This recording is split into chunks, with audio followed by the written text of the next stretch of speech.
తదుపరి కుంభరాశి వారికి ఏ విధంగా ఉండబోతోంది? వారికి ఏమైనా ప్రత్యేకమైన సూచనలు ఉన్నాయా? పరిహారాలు ఏంటి? ధనిష్ట 3-4 పాదాలు, శతభిషం, పూర్వాభాద్ర 1, 2, 3 పాదాలతో కూడుకున్నటువంటి ఈ కుంభరాశి వారికి ఈ సంవత్సరం 8 ఆదాయం అయితే 14 ఖర్చుగా కనపడుతూ ఉంటుంది. అదేవిధంగా రాజపూజ్యం 7, అవమానం 5గా ఉంటుంది. కాబట్టి ఈ అంశాన్ని దృష్టిలో పెట్టుకుంటూ ఆర్థికంగా కొంచెం ఇబ్బందులు పడే అవకాశం ఉంటుంది. కాబట్టి ముందుగానే అనవసర వ్యయాలు కాకుండా జాగ్రత్తగా ఖర్చు పెట్టాలని చెప్పి ప్రత్యేకంగా సూచన చేస్తూ, గురుగ్రహం అనేటటువంటిది ఈ సంవత్సరం చతుర్థ స్థానం నుంచి, చతుర్థం కూడా మంచిదే అయినప్పటికీ కూడా చతుర్థం కన్నా కూడా పంచమ స్థానం చాలా శ్రేష్టం. మే 14వ తారీఖు తర్వాత పంచమ స్థానానికి చేరుతూ ఉంటుంది. కాబట్టి మంచి ఆలోచనలు, సంతాన సంబంధమైనటువంటి ఉన్నతి, చక్కనైనటువంటి గుర్తింపు, చక్కనైన సృజనాత్మక శక్తి, కవితాత్మక శక్తి ఇవన్నీ కూడా ఏర్పడే అవకాశం ఉంటుంది. పరిశోధనలు చాలా ముందుకు వెళ్ళే అవకాశం ఉంటుంది. అందుకని ఈ సంవత్సరం అంతా కూడా గురుగ్రహ సంబంధమైనటువంటి అనుకూలత పరిపూర్ణంగా ఉంటుంది. కాబట్టి ఏదైనా మిగిలిపోయిన పనులు ఉండేటట్టయితే, ఏవైనా పరిశోధనలు కానీ, ఏదైనా చేసే పనులు కానీ, ఏదైనా సంతాన సంబంధమైన అంశాలు ఉంటాయి కూడా, అవన్నీ ఈ సంవత్సరం పరిపూర్ణం చేసుకోవచ్చు. దానివైపు ప్రయత్నం కూడా చేయవచ్చు వీళ్ళందరూ కూడా.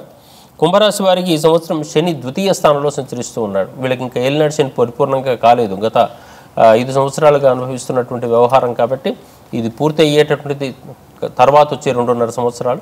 ఈ 2.5 సంవత్సరాలు ద్వితీయ స్థాన సంచారం అనేటటువంటిది ముఖ్యంగా ఆర్థిక విధానం మీద బాగా దెబ్బతీస్తూ ఉంటుంది.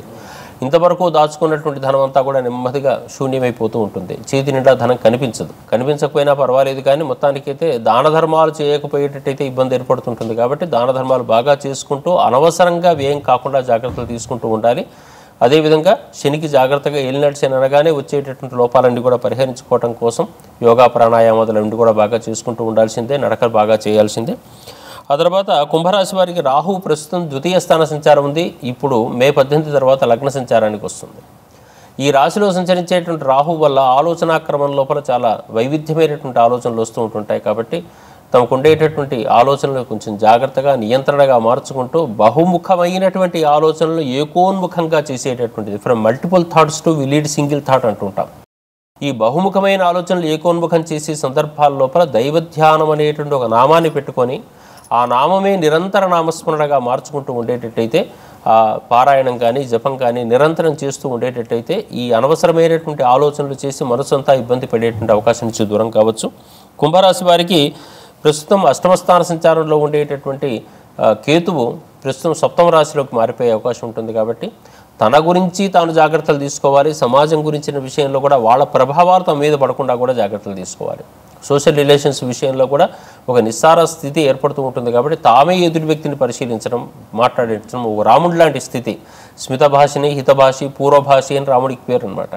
అంటే తనే ముందుగా అందరినీ పలకరిస్తూ పోవటం, ఏదో లేమో మనకేం సంబంధం లేదు లేని ఒంటరిగా మారకూడదు వ్యక్తి. అట్లా మారకుండా నలుగురితో ఆనందంగా గడిపేటువంటి ప్రయత్నం మొదలు పెడుతూ ఉండాలి. ఈ చిన్న చిన్న లోపాలు అధిగమించడం కోసం తప్పనిసరిగా ఈ సంవత్సరం అంతా వీరికి కూడా గురుగ్రహ ప్రభావం ఒకటే బాగా ఉంది. అటు శని అయినా, ఇటు రాహువైనా, కేతువైనా కానీ లోపాలు అధికంగా కనపడుతున్నాయి. కాబట్టి అటు శివారాధన, విష్ణువారాధన, ఇటు దుర్గాదేవత ఆరాధన, గణపతి ఆరాధన ఇవన్నీ కూడా వాచిత్కంగా, సమయానుకూలంగా, సందర్భానుకూలంగా దైవంతో ఎక్కువసేపు గడిపేటట్టయితే ఈ లోపాలకు తగ్గిపోయి పరిపూర్ణంగా వీరికి శ్రేయస్సు కలిగే అవకాశం ఉంటుంది.